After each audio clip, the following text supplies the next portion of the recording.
I think it's always been complex and difficult. What I do think you're seeing now is there's more and more pressure, and through that pressure I think it's feeding down into the executive, and I think the chairman, the non-executives, the shareholders, that alignment of ambition is becoming more difficult. I think stakeholder engagement is becoming in some aspects more complex and harder to achieve successfully. I think in other ways people are a bit more focused on the long term. There's some really big long-term strategic challenges out there.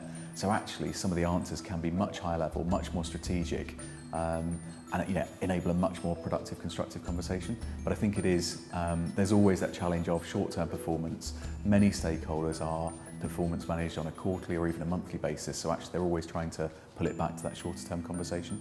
You have to tell people a story, how the business fits in to the macro trends and the technological changes, the long-term secular trends that are relevant for that business. Because if you can do that successfully, I think in today's world, I think that's what stakeholders are demanding much more than they were before. I think the expectation for everybody is that you should be able to communicate very quickly. Well, as we all know, actually if you've got a lot of information to cover, having the time to be able to condense that down into something really as simple as it can be is really hard work.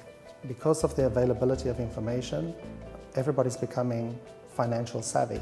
So what finance professionals needs to do is offer something more than just finance numbers.